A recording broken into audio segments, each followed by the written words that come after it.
Yan mga Pinoy, isang magandang umaga. At nandito po tayo sa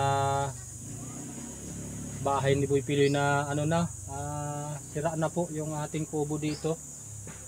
Doon po sa mga solid na subscriber natin sa YouTube. Ito po yung ginawa lang dati natin noon na kubo-kubo. Ngayon mga Pinoy, Panay ng vlog mo. Malasi ka. umuwi lang po tayo dito at para magbuto at eleksyon po sa Lunes. Ngayon po ay araw ng Linggo.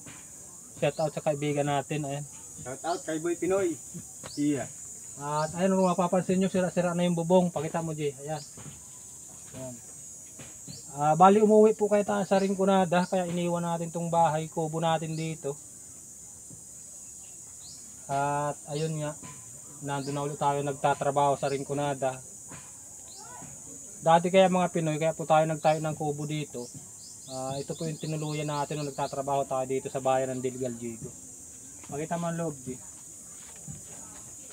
Ito, sa loob. Ayun o. Dahil mga Pinoy, pakita mo yung mga bubong, butas-butas na. Pero ano po, bali, pagkatapos naman ng eleksyon, pabalik na po ulit tayo sa Rinconada. Ito po ang ating mga gamit. Yung iba po, dadalhin na namin at ibabalik na natin dun sa Rinconada.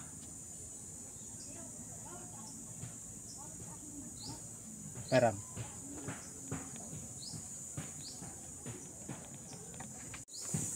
Ito po yung ating CR mga Pinoy, oh. Ayan, sira-sira na din. Matagal na po kaya tayong hindi umuwi dito. Ngayon lang po tayo umuwing ngayong eleksyon. Ayan. Ayan sa labas. Ayan, yan yung ating kubo. Yung kusina natin, ayan oh, wala na siyang bubong. Yung pong ating mga damit na naiwan dito, kaya inilabas ko at isinampay dito. Ano po siya, nabasa na. Basa na ng ulan. At yung bubunga natin, sira-sira na. Kaya yung mga iniwan natin na gamit dyan lang sa sahig na yan. Pag umuulan, nababasa. Bali dadalhin na rin natin yan pa uwi. Ito, yung mga damit natin na yan mga Pinoy.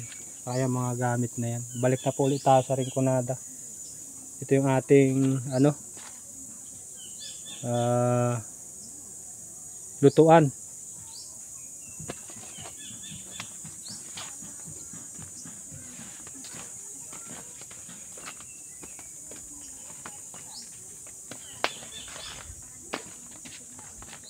Yung mga Pinoy yung harap oh. Ayan oh. May dinikit pang ng politiko mga Pinoy. So ayan mga Pinoy, at bukas po araw ng Lunes, magboboto tayo. Pipiliin natin yung sa tingin natin na karapat dapat nating iboto mga Pinoy. Kasama ko po pala yung anak ko isa, pagbiyahe papunta dito sa Dilgaljigo. Ayan po, si Gigi.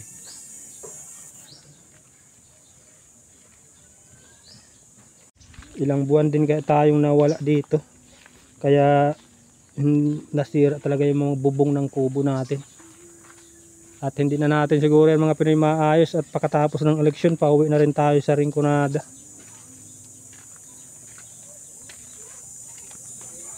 Itong mga gamit natin, ayan oh. Yung iba kinain ng anay. Yung ibang kumot, ito may mga pa ng anay oh. Yung ating banig, ayan oh. Palibasa po lagi siyang nauulanan, kaya yung dumi galing sa bubong pumatak do sa ating banig. Kaya ayan, ang dudumi nila oh. Dami na rin daw ng saging. Pero mga Pinoy, bali kahapon pa tayo dito. Grabe talaga yung yung dumi galing sa bubong, parang lupa na siya. Nagdumi na masyado yung panlatag natin. Pero bali kahapon pa po kami dumating, kaso medyo madilim na. Kaya hindi na tayo nakapaglinis. At hindi na rin natin naayos yung gamit.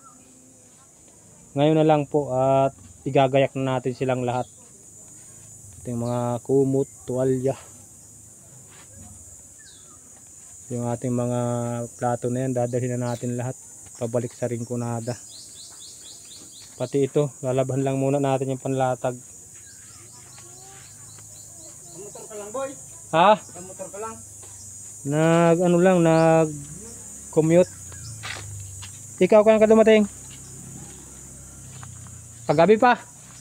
Kagabi ka pa dumating.